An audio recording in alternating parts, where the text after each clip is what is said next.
하나님의 말씀 봅니다. 누가복음 제12장 49절에서 53절에 있는 말씀입니다. 누가복음 12장 49절에서 53절 말씀을 교독합니다.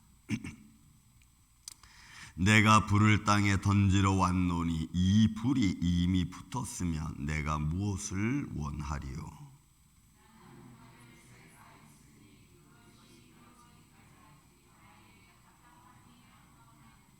내가 세상에 화평을 주려고 온 줄로 아느냐?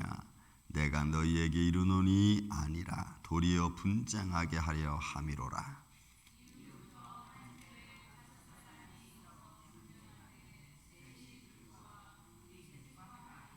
아버지가 아들과 아들이 아버지와 어머니와 딸과 딸이 어머니와 시어머니가 며느리와 며느리가 시어머니와 분쟁하리라 하시니라. 아멘. 자, 오늘 말씀도 주님께서 이 땅에 대한 현장을, 또 복음을 가진 자와 갖지 아니한 자 현장을, 그리고 마지막 때에 나타나는 현상 중에 하나를 지금 말씀으로 표현을 하고 있는 것입니다. 그래서 49절에서 51절까지는 주님께서 이 땅에 오셔서 하신 일 때문에 사실은 분쟁하게 된다는 거죠. 한번 말씀을 보시죠. 자, 내가 불을 땅에 던지러 왔노니. 여러분, 이 불이라고 하는 성경적인 표현에서는 여러 가지 의미가 있지만 특별히 하나님의 이적과 표적을 표현할 때 이 말을 많이 쓰는 것을 우리가 볼 수가 있습니다. 좀 상징적인 의미를 가지고 있죠. 이 불이라고 하는 단어 자체가.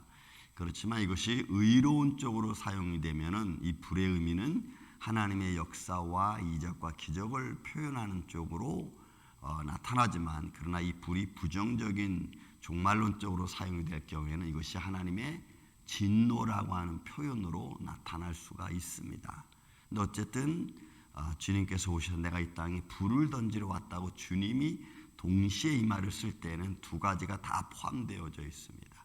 하나님은 하나님의 진노로서 세상을 심판한다는 의미가 있고, 또 하나님의 정의를 표현한다는 의미로서 우리가 볼 수가 있는 것입니다. 그래서 이 주님께서 내가 이 땅에 불을 던지러 왔다라고 하는 것은 이 두 가지를 다 표현하는 겁니다. 하나님의 의에서 또 하나님의 이적과 표적으로 이 땅을 심판하겠다고 하는 동시적인 표현이 다 담겨져 있는 거죠. 그래서 이 불이 이미 붙었으면, 이미 땅에 떨어졌죠. 이미 예수님께서 이 땅에 오셔서 선포하셨으니까. 그러면 이제 그 말씀이 이제 땅을 심판하고 또 정의롭게 해가는 겁니다. 그래서 말씀하시기를, 만약에 이 불이 붙었으면 내가 어떻게 하는 게 아니고 이미 그렇게 진행이 되어진다는 것을 예수님께서 친히 말씀하신 거예요. 그래서 그 세례 요한이 이 땅에 와서 예수님 오시기 전에 한 말이 뭐예요? 이미 도끼가 땅의 뿌리에 놓였다라고 표현하잖아요.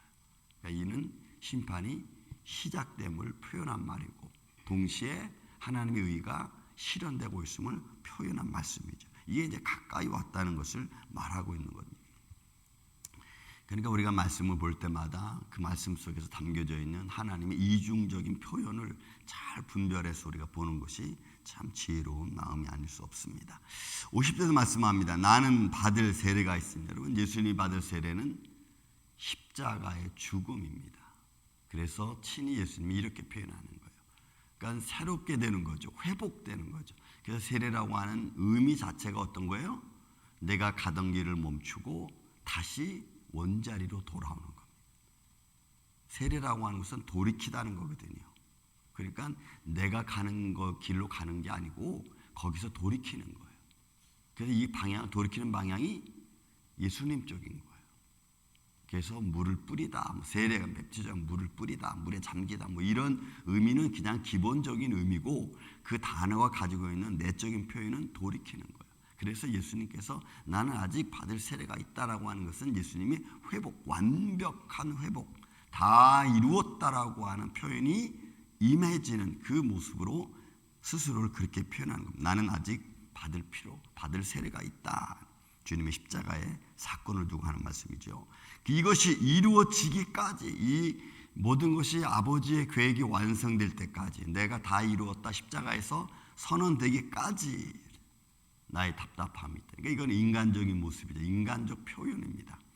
그러니까 그렇게 말씀이 선포되어지고 말씀이 마지막 때를 향하여 달려가고 있는데도 사람들은 깨우치지 못해. 돌아서려고 하지 않아.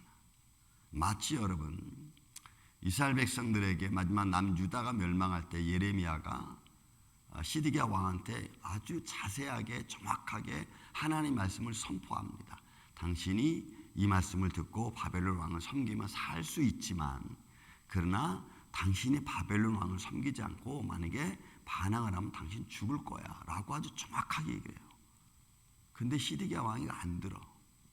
잡혔는데, 잡혔다가 잡혀가서 그냥 잘 순응하면 되는데 반대해서 도망가. 그래서 그 예레미야 41장에 보면 거기서 잡혀가지고 도망가다 또 잡혀가지고 자기 눈앞에서 자기 자식들이 다 죽고 자기는 두 눈이 빠지고 그리고 죽어요. 그러니까 우리가 하나님 말씀이 선포되어지고 그 선포되어진 말씀이 세상을 따라 가는데도 사람들이 깨닫지 못해. 돌아서려고 하지 않아. 그러니까 여러분, 내가 지금까지 살아온 삶의 습관들, 그리고 내 삶에 나를 주관하고 있는 육신적 전통의 모습들, 내 어떤 고정관념, 이런 것들이 얼마나 바뀌기가 힘들고 어려운지를 우리는 이 말씀을 통해서 알 수가 있어요. 그러니까 여러분, 나를 변화시키고 나를 바꾸는 것은 말씀인 줄로 믿습니다. 말씀이 돼야 돼요. 그렇지 않으면 세상적인 방법으로는 바뀌질 않아. 왜? 말씀으로 바뀌어야 뒤탈이 없어. 세상적인 방법으로 바뀌면 문제가 생겨요. 그리고 책임 전가를 한다고. 당신 때문에 이랬잖아. 당신이 하라 해서 이렇게 됐잖아. 근데 말씀으로 내가 깨달아 바꾸면 핑계댈 데가 없어. 말씀 때문에 그렇게 됐으니까. 그래서 여러분, 우리는 말씀으로 새로워져야 되는 줄로 믿습니다. 근데 그 말씀을, 그 능력의 말씀을 들어도 사람들이 깨닫지를 못해. 그래서 여러분, 인간적 표현, 나의 답답함이 어떠하겠느냐, 주님께서 그렇게 표현하는 거예요. 그러니까 여러분, 목자 없는 어린 양들이 고난을 당하고 질병이 허덕이고, 예수님이 그거 모르시겠어요? 어둠의 세력에 붙들려서 막 이리저리 끌려다니고 이러면 답답하지. 근데 그렇게 모든 질병에 걸렸어도, 어둠의 세력에 잡혀 끌려다녀도 말씀을 의지하고 주님 의지하면 새롭게 되는 줄로 믿습니다. 그래서 예수님이 내 이름으로 구하라고 얘기하잖아요. 근데 사람들은 안 해. 방법을 제시했는데도, 살 수 있는 방법을 제시했는데도 안 하는 거예요. 그러니까 여러분, 얼마나 답답해, 예수님이 세상을 보면서. 그러니까 그 원인 제거를 하는 거예요. 예수님 원인 제거. 그래서 사망을 무너뜨리고 사단의 권세를 깨트리는 거죠. 그게 십자가의 죽음의 권세. 그 말씀합니다. 또 51절에 내가 세상에서 화평을 주려고 온 줄로 아느냐? 내가 너에게 이르는 아니라 도리어 분쟁하게 하려 함이라. 여러분, 예수님은 이 땅에 오셔서 화평을 줬습니까? 분쟁을 줬습니까?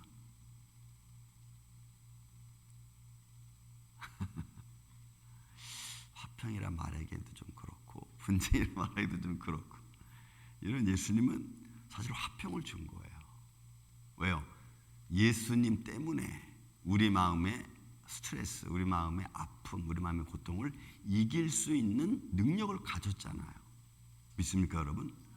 그런데 분쟁이라는 의미는 뭐냐면, 이 사단이 가만히 있으면 괜찮은데 이게 가만히 있질 않아. 그래서 자꾸 예수님을 의지하고 믿고 나으려고 하면은 이 사단이 방해를 하는 거야. 그래서 분쟁이 생기는 거예요. 그래서 여러분, 뒤에 있는 말씀 마지막 52절 3절이 야, 이후로부터 5집이 있는데 그지, 셋과 둘과 셋이 다투고, 어머니가 며느리하고 딸하고 아버지가 아들하고. 이게 뭐냐면 이게 감정적인 거예요. 원래 하나님은 화평이십니다. 근데 자기의 죄된 생각, 자기의 본성의 생각과 부딪히는 거야. 이게 믿음의 생각과 본성의 생각이 여러분 부딪히는 거예요. 그러니 이 분쟁은 비록 아버지와 아들, 시어머니와 며느리와의 관계가 아니고 나와 내 자신과의 관계도 맞는 거예요.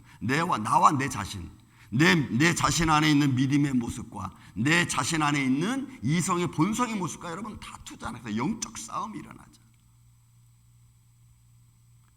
그러니까 결국 주님께서는 지금 세상에 나타나는 모습, 말씀을 통해서 말씀 때문에 나타나는, 믿음 때문에 나타나는 것을 이야기하고 있는 거예요. 그래서 여러분 마지막 때는 믿음의 가정들은 믿음의 가정으로 이루어지는 게 여러분 참 중요해요. 제가 수없이 얘기하지만 마지막 때는 종교적 싸움이 될 수 있어요. 가정에서도 나는 뭐 불교로, 나는 기독교로, 나는 무신론, 나는 현실론자 뭐 이런 식으로 해서 다툼이 일어날 수 있어요. 아빠는 아빠대로 가, 난 일로 갈 거야. 지난번 어느 그 유튜브에 보니까 그거 있더라고. 아침 주일날 되면요, 주인은 성경책을 들고 교회로, 강아지는 쥐가 막 걸어서 불교로 가, 절로 가. 나 참. 아무튼 별별 이상한 일이 많이 생겨요. 그런 게 불편한 거죠. 안 되는 거죠, 사실은. 이거는 여러분 생명에 관한 문제이기 때문에 이해하고 이해 안 하고의 문제가 아닙니다, 여러분. 뭐 삶의 문제라면 이해할 수도 있고 안 수도 있고 이런 생명의 문제이기 때문에 이거는 이해가 되고 안 되고의 문제가 아니라 생명의 길은 그냥 생명의 길입니다. 믿습니까, 여러분? 생명의 길과 사망의 길을 같이 갈 수가 없어요. 그러니까 예수님이 그렇게 말씀하는 거예요. 내가 이 땅에 평안을 주러 온 것이 아니라 분쟁을 주러 왔다고 하는 의도는 바로 이런 영적 싸움이 우리가 지금 해야 될, 하고 있는 현장을 얘기하고 있는 그런 모습이죠.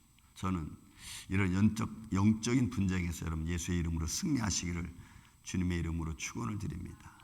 여러분 승리하셔야 돼. 이거는 이해의 문제가 아니라 그냥 생명의 문제이기 때문에 그래요. 이거는 다투고 뭐 의견 교합하고 이럴 것도 없어요.